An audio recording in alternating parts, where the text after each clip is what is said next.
उपदेश देकर उसने धनवती से आज्ञा मांगी। इस प्रकार रथ की सोमा मरे हुए ब्राह्मण को जिलाकर हर्ष से पूर्ण मनोरथ होकर अपने घर को लौट गई। इस बीच सोमा के घर में पहले उसके पुत्र मरे, बाद में उसका स्वामी मर गया, उसके पश्चात उसका दामाद स्वर्ग सिधारा।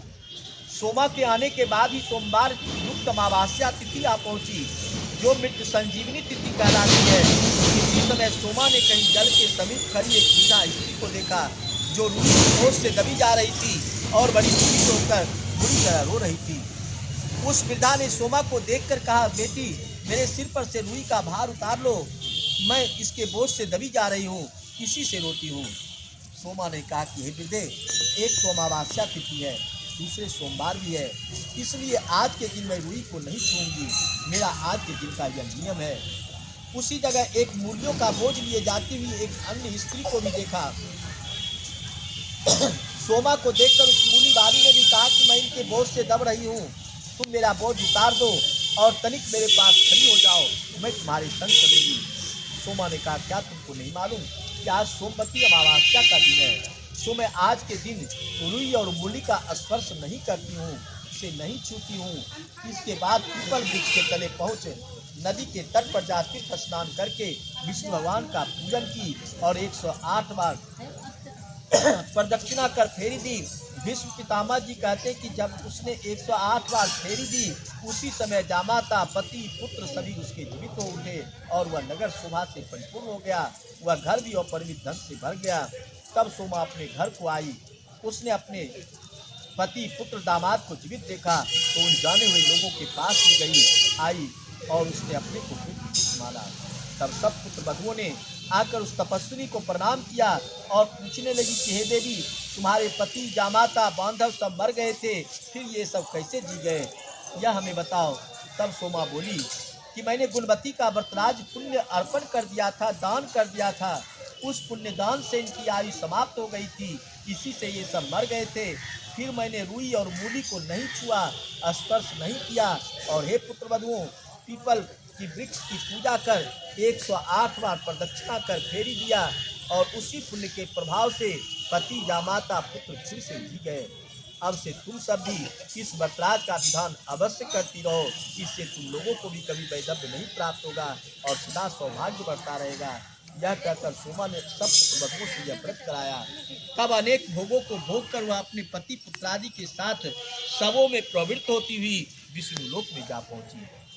हे पार्थ, मैंने विस्तार से यह आपसे कहा। युधिष्ठिर जी बोले कि इस व्रत का महात्म तथा विधि भी विस्तार से कहिए, यह व्रत किसे करना चाहिए।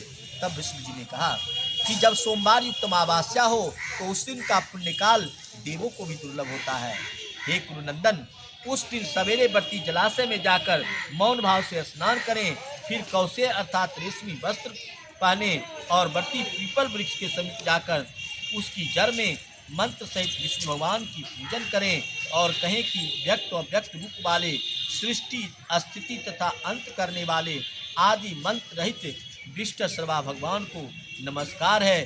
फिर अक्षर, फल, पुष्प, भक्ष, भोज्य पदार्थ जो भी हो उससे विष्णु भगवान की पूजन करें और कहें कि हे अश्वत्थेव, तुम अग्नि के आश्रय हो, गोविंद के उत्तम निवास हो, अतएव हे वृक्षराज, मेरे सब पापों को दूर कर दो, मैं आपको प्रणाम करता हूँ। तुम जड़ से ब्रह्मा जी के, मध्य से विष्णु भगवान के और मस्तिष्क के शिव जी के स्वरूप हो, हे अश्वत्थेव, मैं तुम्हें नमस्कार करता हूँ। इस तरह पूजा करके 108 बार फेरी दें। फेरी में मोती, मोहर, मूंगा आदि जो कुछ चीज हो, फल से भी, एक पुष्प से भी फेरी दे सकते हैं या खाद्य सामग्री अन्न से, चावल से भरकर फेरी देवें। 108 संख्या पूर्ण हो जाए तब तक भ्रमण करें और उसके बाद जो पूजन की हुई चीज है वह सब गुरु को निवेदन कर दें। सुभाषियों की प्रसन्नता के लिए ब्राह्मणों को फिर अन्न दान देकर मौन भाव से स्वयं भी भोजन करें। इस प्रकार व्रतराज की विधि आपसे कह सुनाई। अब आप भी द्रौपदी, सुभद्रा, रुद्रा से भक्ष तथा वस्त्रादि से, ताम्र पात्र से अथवा एक एक सुपारी से भी प्रदक्षिणा की जा सकती है, तब भी व्रती को बराबर का फल मिल जाता है। इसका प्रयोजन है कि पीपल की फेरी खाली नहीं होती। हे नरेंद्र, इस व्रत को तथा विष्णु के पराक्रम को तुमने सुन लिया। जो स्त्री पति, पुत्र तथा धन चाहती हो वह अवश्य यह व्रत करे। इसमें किसी बात का विचार नहीं करना चाहिए।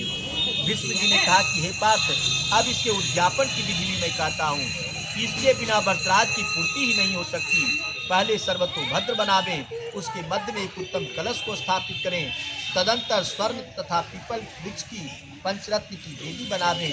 उस पीपल की जड़ में विष्णु भगवान तथा चतुर्भुजी लक्ष्मी जी की, गरुड़ जी की सोने की मूर्ति बनाएं। यह प्रतिमा 1 मास से लेकर पल भर तक की होनी चाहिए। षोडशोपचार से उनका पूजन करें। जैसा अपना विभव विस्तार हो वैसा ही नैवेद्य पुष्प धूप दीप निवेदन करें। पीपल की लकड़ियों से खीर तथा तिल से होम करें। तदंतर इदम विष्णु चक्र में एक वैदिक मंत्र से हवन करें। हवन के बाद पूर्णाहुति करके आचार्य का पूजन करें और उन्हें दुग्धवती गौ दान कर दें। सभी सभासद ब्राह्मणों को वस्त्र भूषणादि से पूजन करके 12 ऋषियों का पूजन कर घी तथा खीर से उन्हें भोजन करावें और उनको जनेऊ वस्त्र युक्त दक्षिणा देकर दंडवत प्रणाम करके प्रार्थना करने के बाद उसे विदा करें। उद्यापन पहले, छठे या 12वें वर्ष में करने से वरराज का यथोक्त फल प्राप्त होता है। इसके बाद दक्षिणा सहित वह प्रधान कुछ दान करके आचार्य को देवें। फिर उनके मुख से और छिद्र कहवाकर स्वयं भी मौन भाव से भोजन करें।